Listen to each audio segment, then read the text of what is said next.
Good evening, सत श्री अकाल and नमस्कार मेरे प्यारे दोस्तों। आज कॉमन एरर्स में मेरा टॉपिक जो है वो है पेरीमीटर। आज मैं आपके संग डिस्कस करने जा रही हूँ कि पेरीमीटर जब हम पढ़ाते हैं बच्चों को तो वो किस तरीके की मिस्टेक्स करते हैं, और कम से कम आप देखेंगे 50 to 70% जो हमारी रेंज ऑफ स्टूडेंट्स है वो इसमें फॉल करती है। और इनका क्या है कि हमें पता है कि ये बच्चे मिस्टेक करेंगे, लेकिन फिर भी बैच दर बैच हमें पता रहता है कि इतने ही बच्चे हमें बार बार मिलते हैं, यानी कि वो चीज़ रेक्टिफाई नहीं हो पाती। तो करना क्या है, कहाँ पे जाके हमें पिन पॉइंट करना है, कहाँ जाके हमें उनको करेक्ट करना है, तो वो मैं आपसे आज डिस्कस करने जा रही हूँ। अगर बच्चे फॉलो कर रहे हैं, पेरेंट्स फॉलो कर रहे हैं इस वीडियो को, तो आप लोग इसे ध्यान से देखिएगा, अंत तक देखिएगा, और जो टिप्स शेयर करी जा रही हैं वो आप फॉलो करेंगे तो बच्चे कभी वो मिस्टेक नहीं करेंगे। सेकेंड चीज़ क्या है, आपको पता चल जाएगा, क्योंकि बच्चों को पता होता है वो कहाँ मिस्टेक करते हैं, तो बच्चे बहुत जल्दी समझ जाएंगे कि उनको कहाँ प्रॉब्लम आती है और वो उनकी सॉल्व हो जाएगी, तो वो स्मूथली आगे बढ़ेंगे।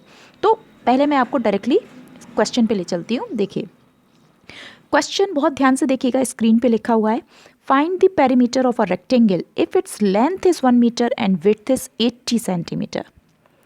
ये एक नॉर्मल सा क्वेश्चन है, ठीक है। यहाँ पर आप देख रहे हो पेरीमीटर ऑफ रेक्टेंगल की बात करी जा रही है। अब अगर मैं आपको बताऊं तो रेक्टेंगल आप जानते हो क्वाड्रिलेटरल होता है, ठीक है। कैसा क्वाड्रिलेटरल होता है, जिसमें अपोजिट साइड्स आर इक्वल, ठीक। अब ये क्या है, लेंथ, तो ये भी एल होगी, ये भी एल होगी। ये क्या है, विड्थ, तो ये भी बी, ये भी बी, क्योंकि अपोजिट साइड्स तो इक्वल है।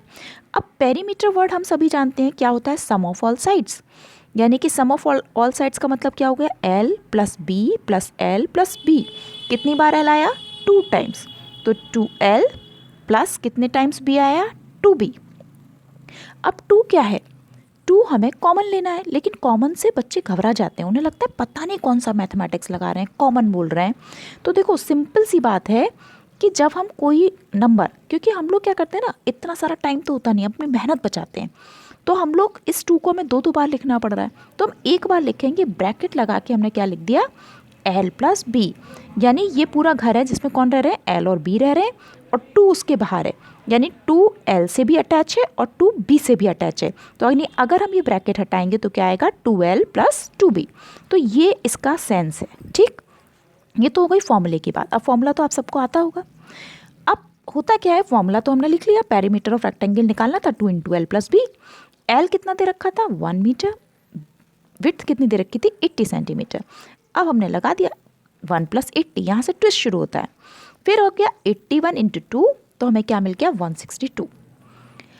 अब यहाँ से एक और डाउट शुरू होता है बच्चों के दिमाग में, मीटर लगाएं या सेंटीमीटर लगाएं।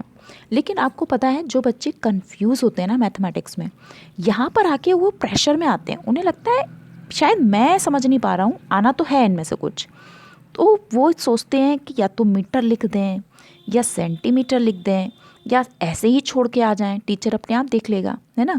उनके दिमाग में बहुत सारे क्वेश्चंस आते हैं, लेकिन उन्हें क्योंकि ये लगता है कि शायद उनको छोड़ के पूरी दुनिया समझ रही है इस चीज़ को, तो वो इस डर से ना तो अपने टीचर से बात करते हैं, ना अपने पेरेंट्स से बात करते हैं, और ये उनका जो कन्फ्यूजन है ये चलता ही रहता है। तो अब तो ये बात हो गई कि ये क्वेश्चन तो हो गया रॉन्ग। अब हम इसे कैसे समझाएं, बच्चों को डिलीवर करें, और इसका करेक्ट आंसर क्या होगा। देखिए इसके करेक्ट आंसर के लिए इसको आप बहुत अच्छे से देखिएगा। Find the perimeter, same question है, अब आप बच्चों को समझाएंगे कैसे। देखिए जब हम इस फॉर्मूले को फॉलो करते हैं तो आप एक लाइन और अटैच करिएगा कि L और B जो यहाँ पे होते हैं वो सेम यूनिट की फैमिली को बिलोंग करें।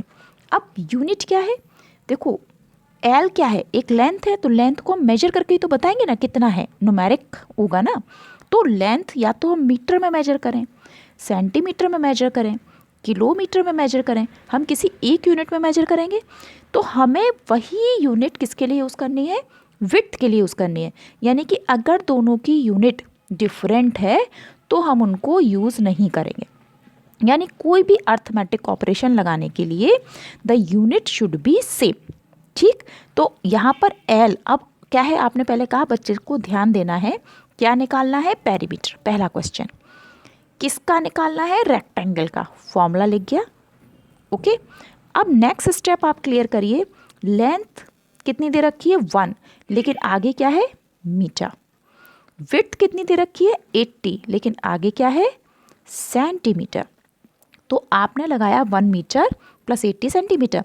अब क्योंकि ये डिफरेंट फैमिली को बिलोंग कर रहे हैं तो ये तो हमारा ऐड नहीं हो सकता, जाएगा ही नहीं। तो हम क्या करेंगे, हमें इतना पता है 1 मीटर में कितने सेंटीमीटर होते हैं 100 सेंटीमीटर। तो हम 1 मीटर को रिप्लेस कर देंगे किससे 100 से। तो 100 भी अब आगे क्या लग गया सेंटीमीटर, और 80 भी किस में था सेंटीमीटर। तो हमारे दोनों सेम फैमिली के हो गए। तो अब ये मिलकर कितना हो गया 180, और 180 को 2 से मल्टीप्लाई करेंगे तो 360 सेंटीमीटर हमारा आंसर आ गया। देखिए केवल आपने एक चीज़ बच्चे को डार्क करके पढ़ा दी कि तुम्हें जब ये फॉर्मूला लगाना है तो मेक श्योर कि हमारे जो L और B हैं वो सेम फैमिली ऑफ यूनिट को बिलोंग करने चाहिए। अगर ऐसा नहीं है तो हमें कन्वर्ट करके लगाना होगा। यानी कि जब आप फॉर्मूला इंट्रोड्यूस करें, उसको आगे बढ़ाएं, तो आप ये लाइन बच्चों को मतलब डार्क करके, कहते हैं ना ब्लॉक्स बना के पढ़ा दीजिए, तो बच्चे को कभी कन्फ्यूजन नहीं होगा एटलीस्ट। और अगर एक बार गलत करेगा तो दोबारा वो फिर जाके नोट्स में जब चेक करेगा तो वो समझ जाएगा, तो एटलीस्ट एग्ज़ाम में मिस्टेक नहीं होगी। तो I think you got my point. तो आप इस तरह से करिए तो आपकी ये प्रॉब्लम दूर हो जाएगी। Thank you so much for listening and have a great day.